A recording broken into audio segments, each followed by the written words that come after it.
I never thought I'd be the guy to do something like this. But life has a way of pushing you to extremes you never imagined possible. My name's Jack, and this is the story of how I went from being a devoted husband to orchestrating the most elaborate revenge plot of my life. It all started on a crisp autumn evening in New York City. I was rushing home from my job at a mid-level advertising firm, clutching a bouquet of lilies, Sarah's favorite. Our 5th anniversary was coming up, and I wanted to surprise her with an impromptu date night. As I hurried up the steps to our brownstone, I couldn't help but smile, thinking about how lucky I was to be married to such an incredible woman. Sarah had it all: brains, beauty, and an infectious charm that could light up any room.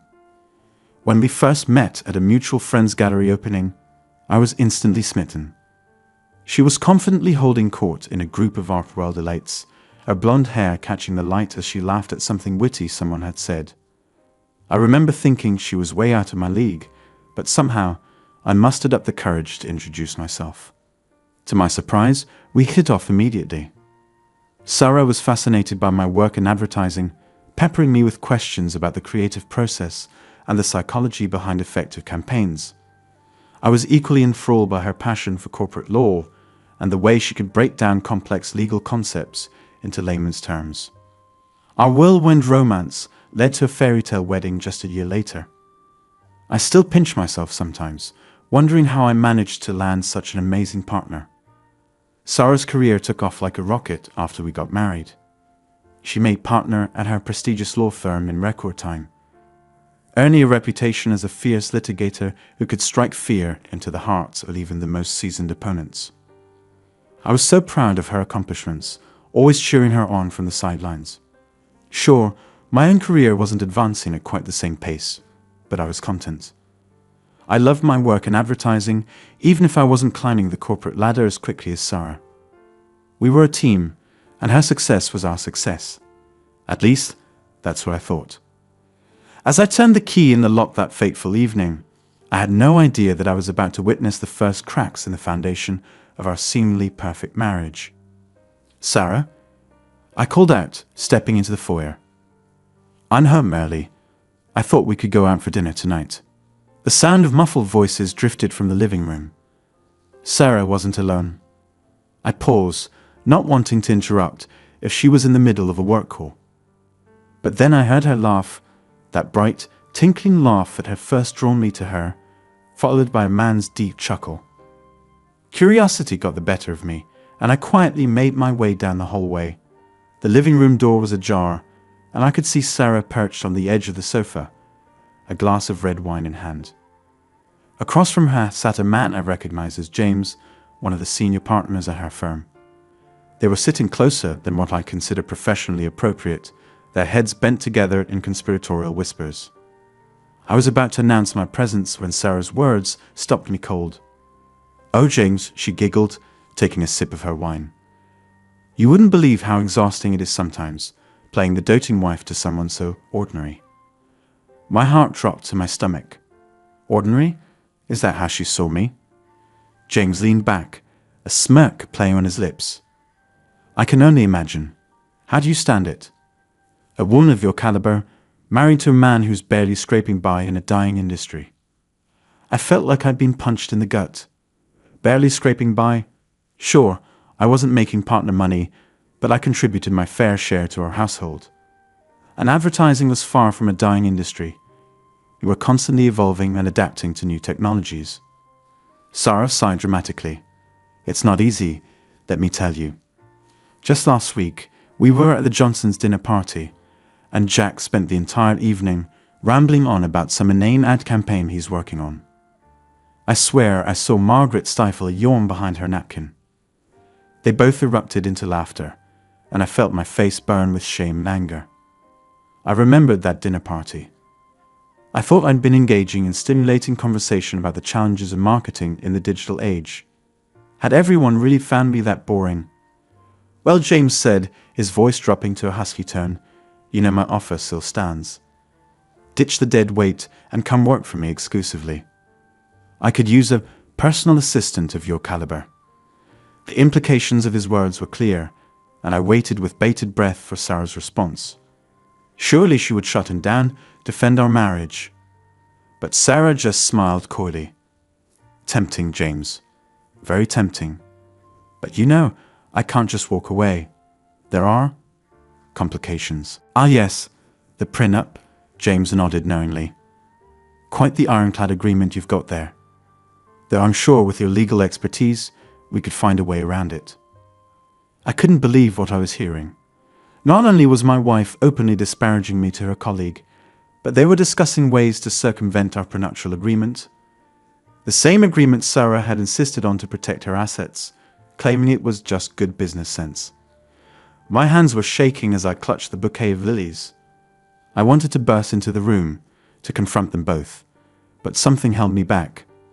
A small, rational part of my brain whispered that I needed to be smart about this, that I needed more information before I acted. So, swallowing my pride and my anger, I silently retreated.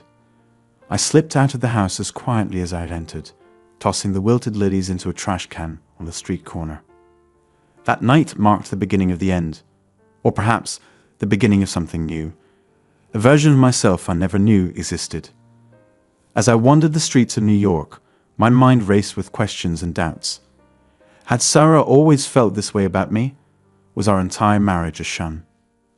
I found myself in a dingy bar, nursing a whiskey and replaying every moment of our relationship in my head. Looking back, I started to notice patterns I'd been too blind to see before. The subtle put-downs, the backhanded compliments, the way she dismissed my opinions in front of our friends. Trouble in paradise. The gruff voice of the bartender pulled me from my spiraling thoughts. I looked up, meeting the weathered gaze of a man who'd probably seen his fair share of broken hearts darken his bar's doorstep. "You could say that," I muttered. He nodded sagely, refilling my glass without asking. "Let me guess. Wound troubles." I barked out a harsh laugh. "Is it that obvious?" The bartender, his name agreed Lou, shrugged. "Seen it 1,000 times, kid. The look in your eyes says it all. So, what's her name?" "Sarah," I said, the name tasting bitter on my tongue. "My wife." Lou raised an eyebrow. "Ah, the plot thickens. What'd she do? Cheat on you?" I shook my head, then paused. Not physically, at least I don't think so. But emotionally, yeah, I guess you could say that. I found myself spilling the whole sordid tale to Leo, who listened with the patience of a seasoned confessor. When I finished, he let out a low whistle. "That's rough, kid. Real rough. So, what are you going to do about it?" I stared into my empty glass, feeling lost. "I don't know." "Confront her. Ask for a divorce." Lou snorted. "And let her walk all over you again?" "Nah, kid. What you need is a plan." I looked up, intrigued. "A plan?" "Yeah, a plan. You said she's got this ironclad prenup, right? And she's been talking about you behind your back, maybe even thinking about leaving you high and dry?" I nodded slowly, not sure where he was going with this. Lou leaned in close, his voice dropping to a conspiratorial whisper. "Then you got to beat her at her own game. Gather evidence, build your case, and when the time is right, you strike." A small part of me recoiled at the idea. This wasn't who I was. I didn't plot and scheme, did I? But a larger part, the part still reeling from the betrayal I'd witnessed, latched onto Lou's words like a lifeline. "How?" I asked, my voice barely above a whisper. Lou's eyes glinted with a mixture of sympathy and mischief. "First things first, kid. You act like nothing's changed. You go home, you play the loving husband. All the while, you're gathering intel. Get yourself a good lawyer, not one from her firm, mind you. Start documenting everything, and I mean everything." I nodded, feeling a strange sense of clarity cutting through the alcohol-induced haze. "And then what?" "And then," Lou said, a grim smile spreading across his face, "you plan the perfect moment to pull the rug out from under her. Make it big, make it public. Show her and everyone else that you're not the pushover she thinks you are."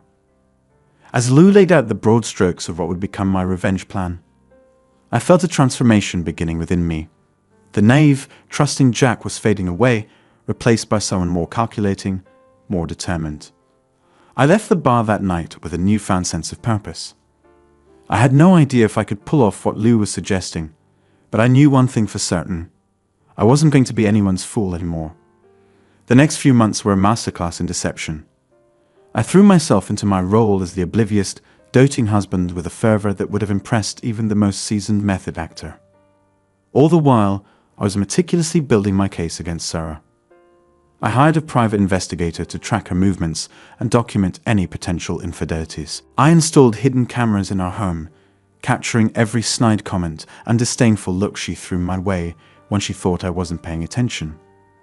I even managed to gain access to her work emails, uncovering a trail of unprofessional correspondence with James that bordered on harassment. But perhaps the most challenging aspect of my plan was maintaining my composure in the face of Sarah's increasingly blatant disrespect. She seemed to take my continued devotion as a sign that she could push the boundaries even further. One particularly memorable incident occurred at a charity gala hosted by her law firm. Sarah had insisted I attend, claiming it would be good for my limited networking skills. I should have known she had an ulterior motive. As we mingled with the crowd of legal and business elites, Sarah kept me close, her arm linked through mine in a display of marital unity. But every introduction was laced with subtle digs at my expense. "This is my husband, Jack," she'd say, a smile not quite reaching her eyes. "He works in advertising. Nothing as exciting as what we do, of course, but someone has to convince people to buy things they don't need, right?" I'd laugh along, playing the role of the good-natured husband who could take a joke. But inside, I was seething. Each backhanded compliment, each dismissive gesture, was fuel for the fire of my revenge. The breaking point came when we encountered James at the bar. He greeted Sarah with a familiarity that made my skin crawl, barely acknowledging my presence. "Sarah, darling, you look absolutely ravishing tonight," he purred, his eyes raking over her form-fitting gown. Sarah preened under his attention. "Why, thank you, James. You're looking quite dashing yourself." I cleared my throat, reminding them of my presence. James finally deigned to look in my direction, his smile turning condescending. "Ah, Jack, good to see you. How's the ad game treating you these days? Still trying to convince people they need another useless gadget?" Before I could respond, Sarah jumped in. "Oh, you know, Jack, he's still plodding away at his little campaigns. But let's talk about something more interesting. I heard you just won the Carlisle case. That must have been quite the courtroom drama." And just like that, I was dismissed from the conversation. I stood there, feeling increasingly invisible as Sarah and James dove into a discussion about legal strategy that might as well have been in a foreign language for all I could contribute. As I watched them, their heads bent close together, laughing at some inside joke, I felt a cold determination settle over me. This would be one of the last times Sarah would ever have the opportunity to humiliate me like this. I was done being the punchline to her jokes, the anchor weighing down her social ascent. I excused myself, claiming I needed some air, and made my way to a quiet corner of the ballroom. There, I sent a quick text to my private investigator, instructing him to pay extra close attention to Sarah's interactions with James in the coming weeks. Little did Sarah know, but her performance at this gala was providing me with invaluable ammunition for my impending counterattack. Each snide remark, each lingering touch with James was being meticulously documented by the PI I had discreetly hired to monitor the event. As I rejoined the party, plastering on a smile that felt more like a grimace, I couldn't help but feel a twinge of sadness. How had we come to this? The woman laughing with James bore little resemblance to the Sarah I had fallen in love with. Or had that Sarah ever really existed? Had I been blind to her true nature all along? These questions haunted me as I navigated the rest of the evening, playing the role of the supportive spouse while inwardly counting down the days until I could finally break free from this charade. The weeks following the gala were a blur of clandestine meetings and careful preparations. I met with my lawyer, a sharp-eyed woman named Vanessa, who came highly recommended for her expertise in high-profile divorces. When I laid out the evidence I had gathered so far, her eyebrows shot up in surprise. "Mr. Anderson," she said, a note of admiration in her voice, "I have to say, I'm impressed. Most clients come to me with suspicions and maybe a few incriminating text messages. You've brought me a veritable treasure trove of evidence. I felt a surge of pride at her words, quickly followed by a pang of guilt. Was I really doing the right thing? Was all this deception and plotting really necessary? But then I remembered Sarah's laugh as she mocked me to James, the casual cruelty in her voice where she dismissed my career, and my resolve hardened once more. What's our next move? I asked Vanessa, leaning forward in my chair. She tapped her pen against her notepad, her brow furrowed in thought. We need to time this perfectly. You mentioned your anniversary is coming up. I nodded. Next month. Sarah's been talking about throwing a big party to celebrate. All our friends, her colleagues, it's shaping up to be quite the event. A slow smile spread across Vanessa's face. That could be exactly the opportunity we need. A public setting, with all the key players present. It's perfect. As Vanessa outlined her strategy, I felt a mix of excitement and trepidation building in my chest. This was really happening.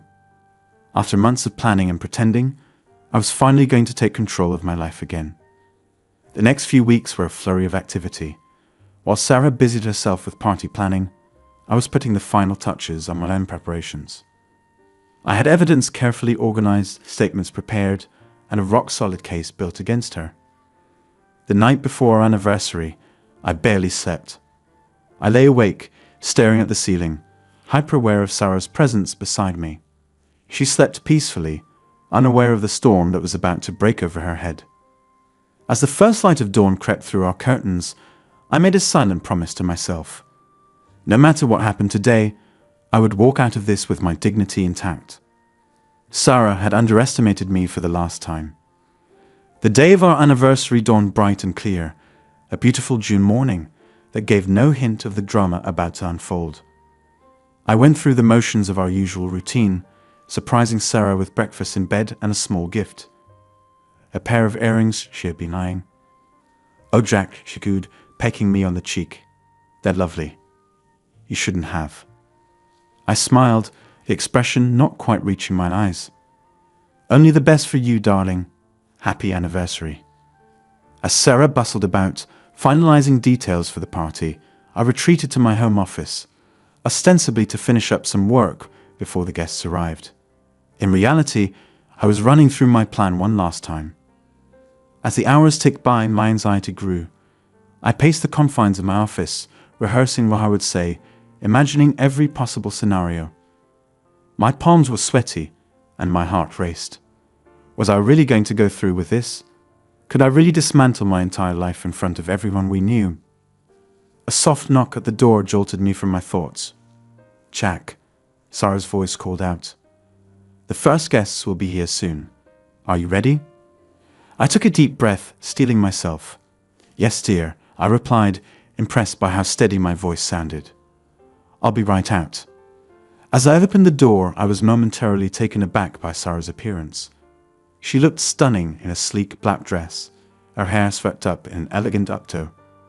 For a brief moment, I was transported back to our wedding day, when I had been awestruck by her beauty and so full of hope for our future together. Sarah's eyes narrowed slightly as she took in my appearance. "Is that what you're wearing?" she asked, her tone laced with disapproval. And just like that, the spell was broken. I glanced down at my carefully chosen outfit. A sharp suit that I knew brought out the best in my appearance. "What's wrong with it?" I asked, feigning innocence. She sighed, reaching out to straighten my tie. "Nothing, I suppose. I just thought you might make more of an effort for our anniversary."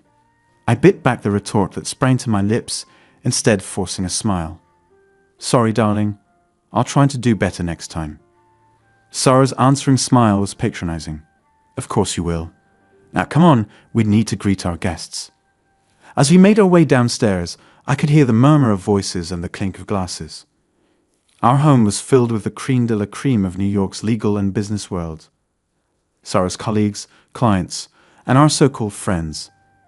The air was thick with expensive perfume and the heady scent of success.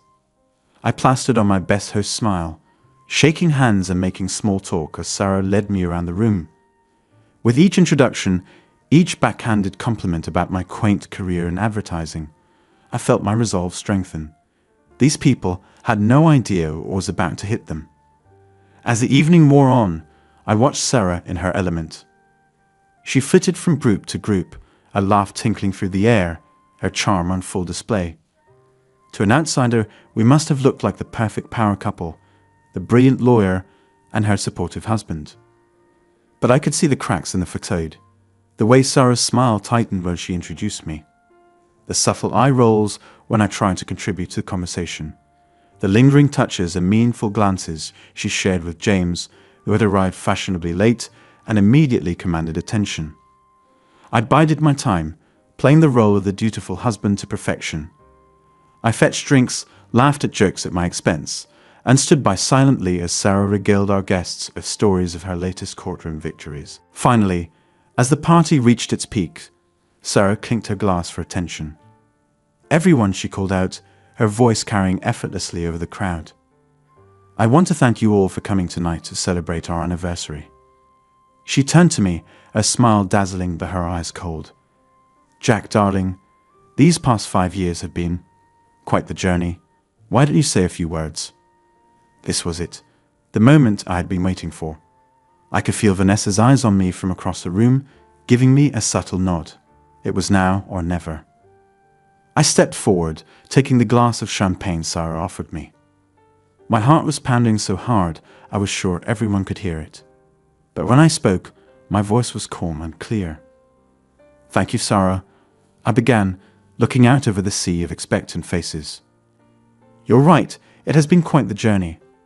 In fact, I've been doing a lot of reflecting lately on our marriage and the path that brought us here." I could see confusion flicker across Sarah's face. This wasn't the meek, appreciative speech she had been expecting.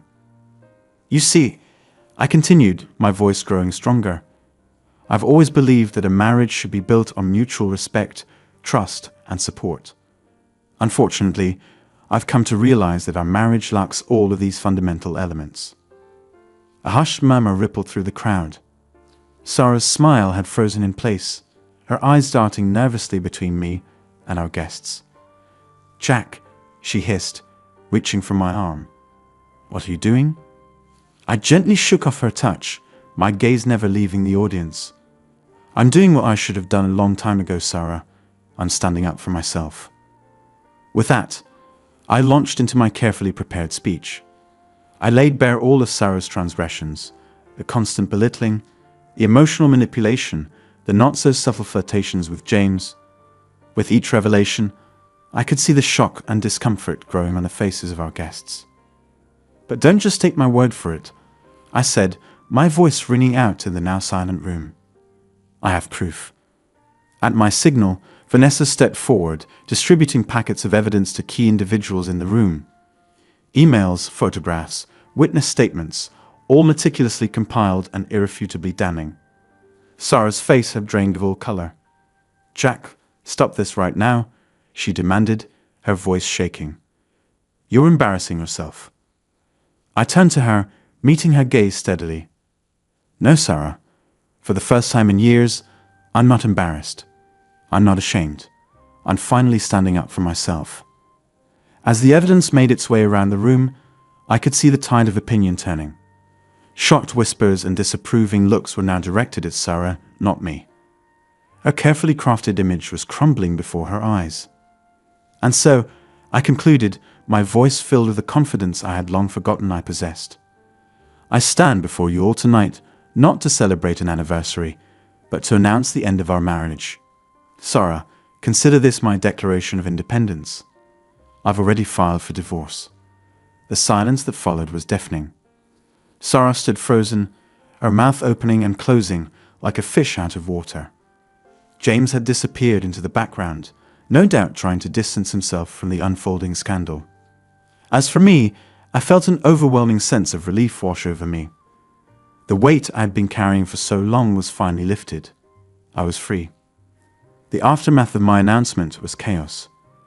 Guests began to leave in droves, murmuring awkward apologies and avoiding eye contact. Sarah's colleagues huddled in corners, no doubt already calculating the professional fallout of this very public humiliation. Through it all, I stood my ground, accepting words of support from those brave enough to offer them. Vanessa was by my side, handling any legal questions and ensuring that Sarah didn't try to retaliate in the heat of the moment. As the last of the guests trickled out, I found myself alone with Sarah in the wreckage of our anniversary party. She stood in the middle of the room, her perfect composure shattered, mascara streaking her cheeks. "How could you do this to me?" she whispered, her voice hoarse. "To us?" I looked at her, really looked at her, perhaps for the first time in years. I saw not the confident, successful woman who had dazzled me at that gallery opening, but a scared, insecure person who had built her entire identity on the belittlement of others. "I didn't do this to us, Sarah," I said softly. "You did. Every time you mocked me, every time you made me feel small, every time you chose your image over our partnership.